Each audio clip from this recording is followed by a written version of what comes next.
নমস্কার, বং kitchen with রূপালীতে আপনাদের সবাইকে স্বাগত জানাই। আশা করি আপনারা সবাই ভালো আছেন। আজ আমি বানাবো ফুলকপির একটা তরকারি। আগের বারে দেখিয়েছিলাম অন্যরকমভাবে একটা ফুলকপির রেসিপি, আজকে দেখাবো সম্পূর্ণ অন্যরকমভাবে একটা ফুলকপির রেসিপি। যদি আজকের রেসিপি ভালো লেগে থাকে তাহলে প্লিজ আমার চ্যানেলটিকে একটু সাবস্ক্রাইব করে দেবেন আর সাথে লাইক করতে একেবারে ভুলবেন না। তাহলে চলুন শুরু করা যাক। সবার প্রথমে ফুলকপিটাকে আমি বড় বড় টুকরো করে কেটে নিয়েছি। এই রেসিপিটা বানানোর জন্য ফুলকপিগুলোকে একটু বড় বড় টুকরো করে কাটতে হবে। যেমন বিয়েবাড়িতে বড় বড় টুকরো করে কাটে না, ফুলকপিগুলোকে ঠিক সেরকম বড় বড় টুকরো করে কাটতে হবে। এটাকে আমি প্রথমে ভালো জলে ধুয়ে নিয়েছি।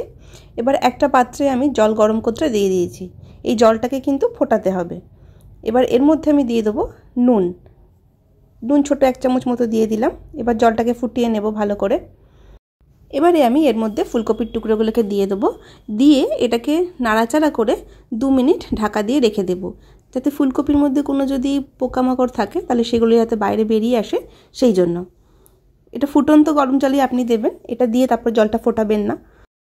এবার একটা মশলা তৈরি করে নেব। এর জন্য আমি নিয়েছি 4টে রসুনের কোয়া আর অল্প একটু আদা কুচি, নিয়েছি ছোট একটা টমেটো, সাথে 4টে কাঁচা লঙ্কা। ঝালটা আপনি আপনার পরিমাণ মতো দেবেন। এবারে একটা ফ্রাইং প্যানের মধ্যে আমি দিয়ে দিলাম 2 চামচ সর্ষের তেল। আমি এখানে সর্ষের তেল ব্যবহার করেছি, আপনারা চাইলে এখানে যে কোনো তেল ব্যবহার করতে পারেন। সর্ষের তেল গরম হতে একটু সময় লাগে, আর তেলটাকে কিন্তু ভালো করে গরম করে নেবেন, নয়তো সর্ষের তেল থেকে না একটা কাঁচা গন্ধ বেরোয়, তখন সর্ষের তেলে একটা গন্ধ। এবার তেলটা গরম হয়ে গেলে এর মধ্যে আমি দিয়ে দিলাম একটা বড় সাইজের পেঁয়াজকে আমি কুচি করে কেটে নিয়েছি। এবার পেঁয়াজটাকে তেলের সাথে মিশিয়ে নিয়ে ভালো করে ভেজে নেব। খুব বেশি পোড়া পোড়া করব না। আর পেঁয়াজটাকে ভাজার সময় কিন্তু হিটটাকে হাই রাখতে হবে আর ক্রমাগত নাড়িয়ে যেতে হবে। হিটটাকে লো করবেন না, তাহলে পেঁয়াজগুলো একদম নরম হয়ে যাবে।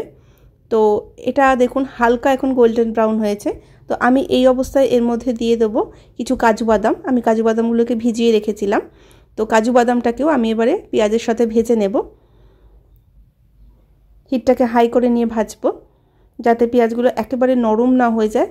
ও নরম হয়ে গেলে একদম স্বাদটা অন্যরকম হয়ে যায় পেঁয়াজের, সেই জন্য। তো দেখুন পেঁয়াজগুলো মোটামুটি ভাজা হয়ে গেছে, এর থেকে বেশি ভাজবো না।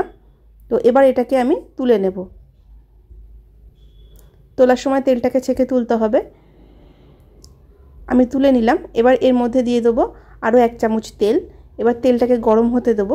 গরম হওয়ার পর হিটটাকে কিন্তু একদম লো করে দিতে হবে। তারপরে এর মধ্যে ফুলকপির টুকরোগুলোকে দেবেন। এমনিতেই ফুলকপিগুলো দিতে গেলে খুব তেল ছিটকায় গরম তেলের মধ্যে দিলে, সেই জন্য হিটটাকে অবশ্যই কিন্তু মনে করে লোতে রাখবেন, নয়তো আরও বেশি তেল ছিটকাবে। তো আমি ফুলকপিগুলোকে দিয়ে দিচ্ছি। এবার ফুলকপিগুলোকে ভালো করে 2 পিঠ ভেজে নেব। এটাকে ভাজার সময় আমি ঢাকা দিয়ে ভাজছি, তাহলে তাড়াতাড়ি ভাজা হবে আর এর মধ্যে সিদ্ধও হয়ে যাবে ঢাকা দিয়ে ভাজলে, সেই জন্য ভাজা ভাজা করব ঢাকা দিয়ে দিয়ে। এবার পেস্টটা তৈরি করে নিই। যে পেঁয়াজ আর কাজু বাদাম দিয়েছিলাম তার মধ্যে দিয়ে দিলাম 1 চামচ চারমগজ। চারমগজটাকেও আমি জলের মধ্যে ভিজিয়ে রেখেছিলাম। এবার এর মধ্যে দিয়ে দেব 2 চামচ টক দই। এই দইটা খুব বেশি টক নয়, যদি খুব বেশি টক হয় আপনাদের ঘরের দইটা তাহলে 1 চামচ দেবেন, নয়তো তরকারিটা খুব বেশি টকটক হয়ে যাবে সেই জন্য। আর যদি আপনি পছন্দ করেন টকটক তাহলে 2 চামচ আপনি দিতে পারেন। দেখুন অন্যদিকে ফুলকপিগুলোও ভালো করে ভাজা ভাজা হয়ে গেছে। এই ফুলকপিগুলোকে আর ভাজবো না, এবারে নেড়ে চেড়ে ফুলকপিগুলোকে তুলে নেব।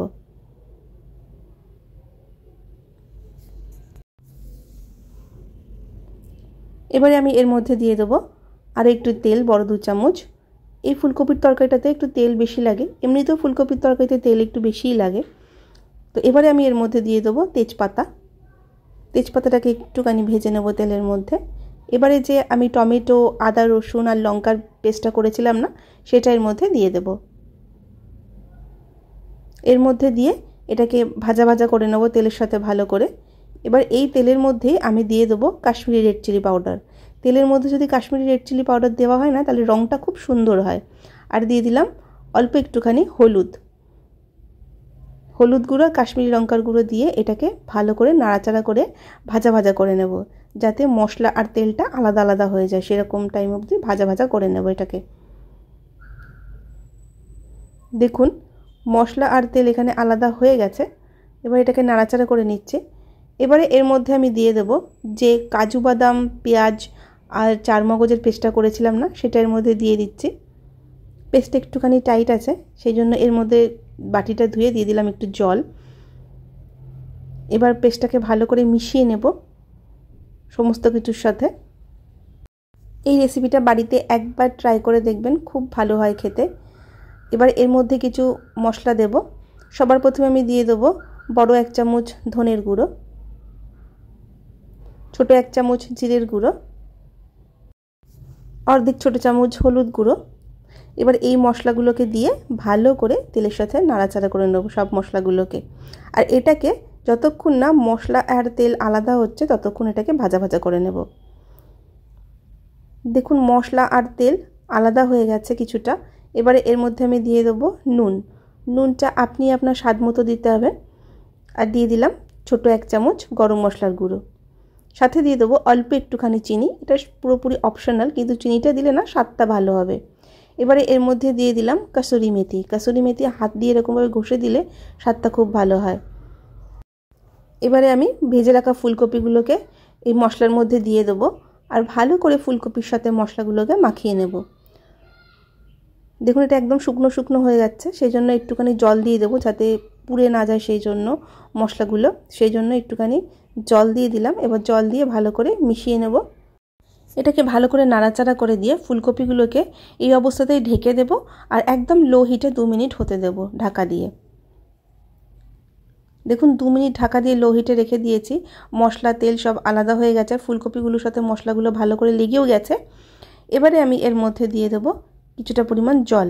আপনি যতটা গ্রেভি রাখতে চান সেই হিসাব করে জল দেবেন, কিন্তু খুব বেশি এটা ঝোলঝোল ভালো লাগবে না, সেই জন্য জলের পরিমাণটা একটু কমই দেবেন। আমি এখানে অর্ধেক গ্লাস জল দিয়ে দিলাম। এবার ভালো করে মাখিয়ে নিলাম। দিয়ে দিলাম পরিমাণ মতো একটু নুন, জল দিলাম বলে। তো নুনটাকেও ভালো করে মিশিয়ে নিচ্ছি। এবারে মিশিয়ে নিয়ে এটাকে একদম লো হিটে 5 মিনিট রান্না করে নেব। খুব বেশি ফুলকপিগুলো গলাবেন না। দেখুন ফুলকপিগুলো গলেও গেছে, কিন্তু ফুলকপিগুলো গোটা গোটা রয়েছে। ফুলকপিগুলো যাতে গলে না যায় একদম, তাহলে কিন্তু ভালো হবে না খেতে। এটা একটু গোটা গোটা থাকলে খেতে ভালো হবে। এবার এটাকে ঢাকা দিয়ে হিটটাকে বন্ধ করে 2 মিনিট রেখে দেব। এবার এটাকে সার্ভ করছি আমি। ফুলকপির এই রেসিপিটা আপনি রুটি, পরোটা, ভাত যে কোনো কিছুর সাথে খাবেন, খুব ভালো লাগবে খেতে। একদম বিয়েবাড়িতে যেরকম ফুলকপি তৈরি করে না, ঠিক সেই রকম খেতে হবে। আজকের রেসিপি ভালো লাগলে একটি লাইক করে দেবেন, সাথে শেয়ার করতে ভুলবেন না। সকলকে ধন্যবাদ রেসিপিটি পুরো দেখার জন্য।